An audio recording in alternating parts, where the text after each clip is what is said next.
You either die a hero, or you live long enough to see yourself become the villain.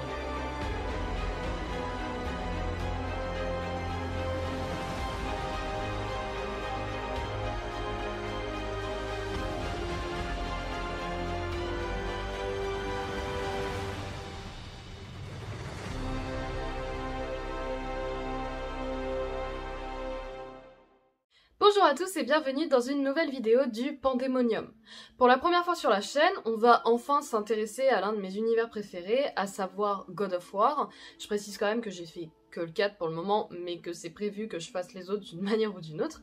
Et que au final je m'étais dit que ce serait plutôt simple de faire une vidéo sur Kratos pour commencer, mais que ce serait peut-être pas le plus intéressant pour se lancer dans cet univers-là. Bien sûr que Kratos est intéressant, mais au final, il y a un personnage dans God of War 4 qui m'avait vraiment marqué de par sa prestance et de tout ce qu'il signifiait, à savoir Baldur, et du coup je me suis dit que ce serait intéressant de commencer par un pandémonium sur ce personnage. Pour cet épisode, ça va être un petit peu différent des autres épisodes Pandemonium et Panthéon des héros.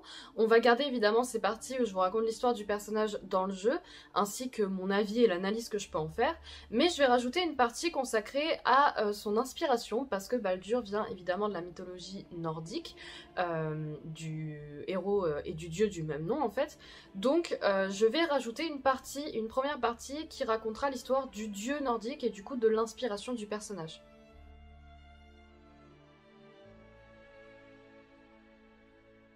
Ce qu'il faut savoir de la mythologie nordique, et encore plus de ce qui entoure Baldur, c'est que les informations et les sources à son sujet sont très fragmentées.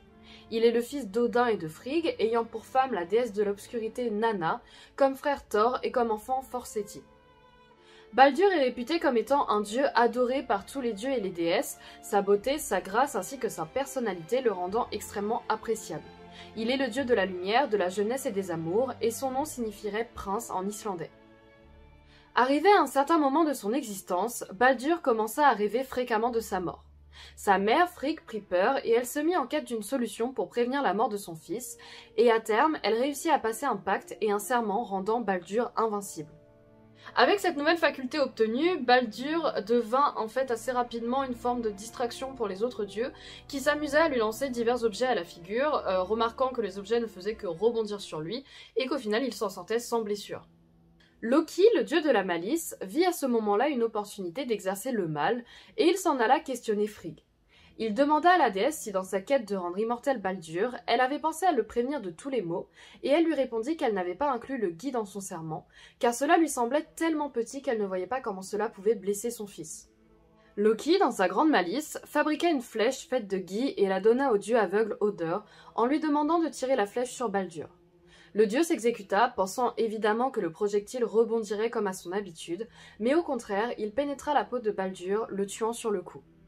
À la vue du dieu mort, tous les autres dieux eurent immédiatement la volonté d'aller le sauver en allant le chercher auprès de la déesse de la mort, Elle, dans le royaume des morts. Ce fut Hermod, l'un des frères de Baldur, qui se proposa pour s'y rendre, et il descendit l'arbre-monde pour rejoindre les racines jusqu'au royaume de Elle.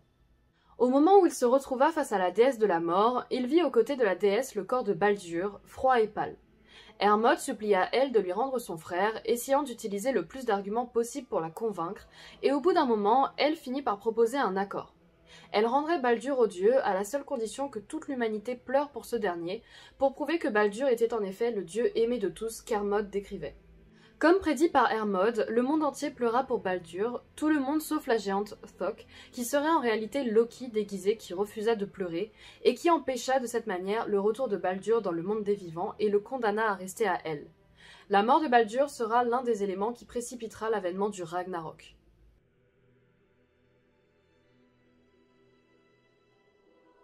Maintenant que je vous ai expliqué l'histoire de Baldur dans la mythologie nordique, je vais vous expliquer comment elle a été adaptée dans le jeu God of War 4, en prenant évidemment en compte l'histoire de Kratos et d'Atreus qui s'entremêlent avec celle de Baldur.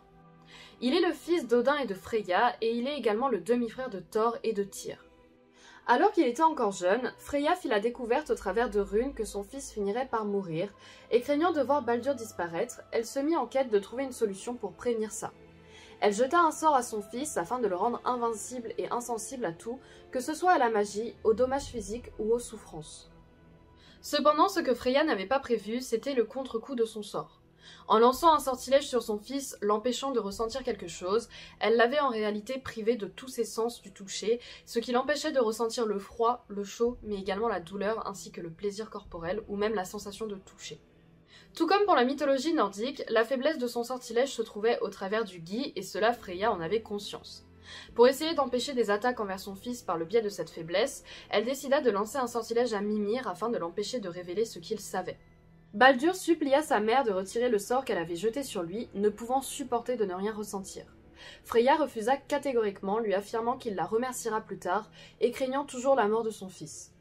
Il décida finalement de rester avec Odin et Thor pendant environ 100 ans, et il réalisa au final bien assez rapidement que rien dans sa famille ne présentait un semblant d'équilibre sain.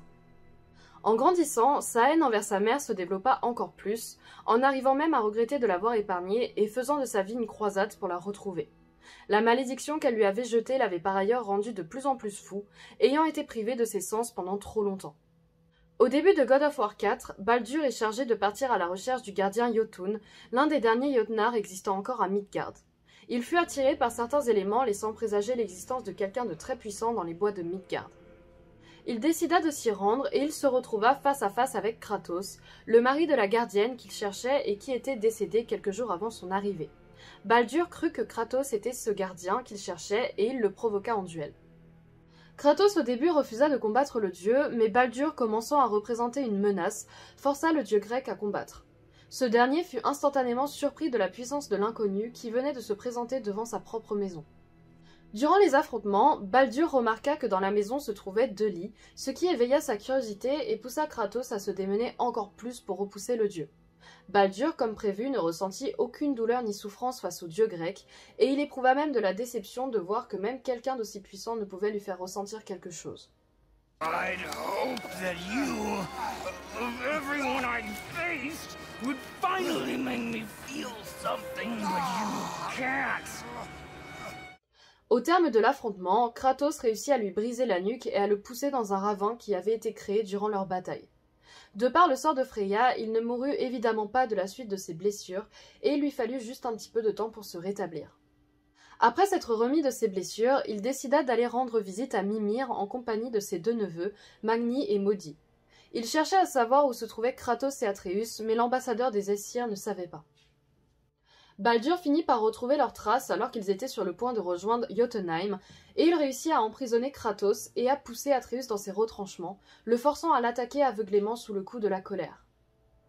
Atreus en alla même jusqu'à tirer une flèche sur son père alors que ce dernier essayait de le calmer. Pris dans son élan, l'enfant tenta de s'en prendre à Baldur qui le frappa, le mettant KO avant de s'enfuir à Dragon avec lui sous le bras. Kratos réussit à abattre le dragon et à faire chuter Baldur et Atreus à l'intérieur de la salle permettant de voyager entre les mondes.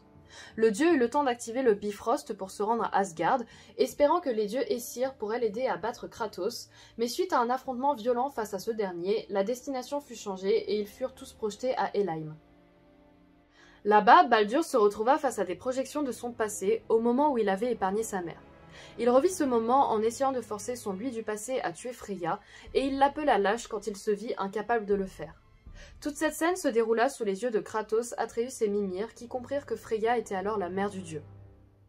Après s'être échappé de Helheim, Baldur réussit à retrouver à nouveau Kratos et Atreus dans le ventre du serpent-monde. Au lieu d'aller les chercher à l'intérieur, il décida d'attaquer le serpent directement pour les faire cracher ses visiteurs. Sa technique fonctionna et Kratos et son fils furent crachés au pied du géant glacé Tamur. Freya se trouvait là, face à eux, et à ce moment-là, Baldur émergea de l'eau, se retrouvant pour la première fois face à sa mère. Il en oublia complètement Kratos et Atreus pour se jeter sur elle avec l'envie de la tuer, mais le dieu grec s'interposa pour l'empêcher de s'en prendre à la déesse. Les 2 dieux commencèrent alors à se battre violemment, avec Freya qui essayait de les arrêter autant qu'elle le pouvait. Plusieurs fois, Baldur tenta de s'en prendre à sa mère au milieu du combat, et plusieurs fois Kratos s'interposa. Alors que ce dernier se retrouvait emprisonné, Atreus se mit entre son père et Baldur pour parer un coup qu'il se prit en plein torse. Kratos crut pendant un instant que son fils avait été blessé quand il vit du sang sur lui, mais Atreus lui répondit que ce n'était pas le sien.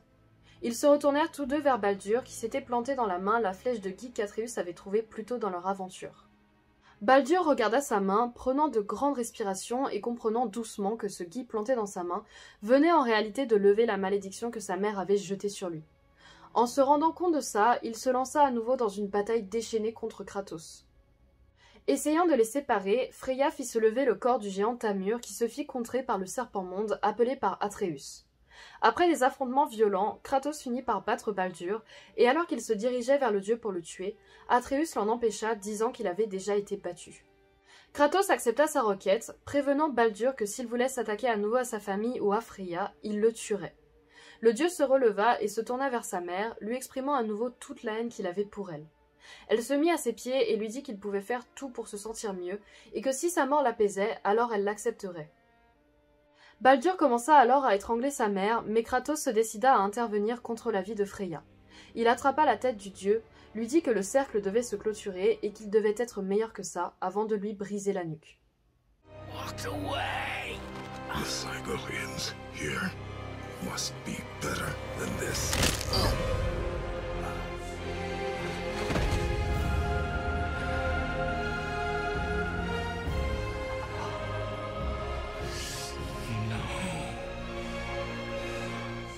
Baldur s'effondra sur le sol et au moment de mourir, un flocon se posa sur sa joue lui faisant enfin ressentir le froid de la neige et il murmura en dernière parole « la neige ».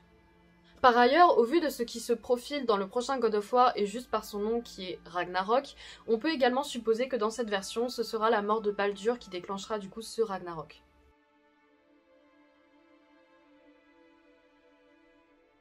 On en a fini du coup pour la partie histoire de God of War par rapport à Baldur. Vous avez remarqué, il y a quand même pas mal de similitudes, notamment avec le Gi, la malédiction de sa mère, sa mort qui entraîne le Ragnarok. Évidemment, c'est différent parce qu'il y a l'existence de Kratos et Atreus qui varie beaucoup et Baldur est beaucoup plus décrit comme quelqu'un de fou dans God of War, contrairement du coup à au côté mythologie nordique qui lui le décrit comme étant quelqu'un de bon et d'aimé par tous. Donc j'ai trouvé que c'était quand même un parti pris un petit peu intéressant de la part du jeu de faire un petit peu varier ce personnage dans cet aspect là un petit peu plus oui, fou, on va dire. Après, en dehors de ça, pour donner un avis un petit peu général, je trouve que Baldur, c'est un personnage qui est vraiment extrêmement intéressant de par sa mentalité. Toute cette idée du fait qu'il soit devenu fou parce qu'il ne pouvait plus rien ressentir, en fait, c'est quand même assez vraisemblable de se dire que même juste ça, là, le toucher un truc, on ne le sent plus, je pense que c'est hyper déstabilisant parce qu'on doit plus se sentir ancré dans son environnement. Donc c'est très compréhensible qu'en fait il soit devenu fou à cause de ça, et que Freya, elle, de son côté, refuse de lever la malédiction par peur qu'il meure, quitte à ce qu'il la déteste, pardon. J'ai trouvé ça quand même vachement intéressant comme histoire, en fait, entre les deux. Et c'est quelque chose qui m'avait vraiment happé et qui m'avait rendu le méchant vachement... Enfin, le méchant, c'est un bien grand mot, mais disons l'antagoniste de God of War 4, très crédible. Surtout qu'on le voit arriver, il est hyper... frêle par rapport à Kratos, il est quand même frêle même par rapport aux autres dieux qu'on voit qui sont plutôt en bon point, lui il est quand même bien svelte, bien musclé, petit aussi. Et en fait, le voir quand même aussi résistant, aussi puissant au début, ça donne assez rapidement en fait une envie, un ressenti de puissance. Surtout qu'il montre qu'il s'ennuie presque en fait en se battant face à Kratos. Donc c'est quelque chose de sa personnalité que j'aime bien, ce côté un peu du coup très déséquilibré, on va dire, très ennuyé de sa vie. Je trouve ça vraiment super intéressant.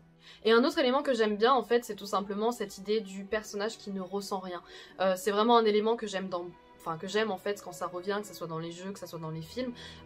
Pour vous en citer quelques-uns, je dirais Olgierd van Everec de The Witcher Heart of Stone, qui est limite le personnage que je trouve le plus intéressant de The Witcher 3. Justement avec cet aspect du il ne ressent plus rien, ni l'amour, ni... Parce que ça, Baldur, à la limite, il a des émotions.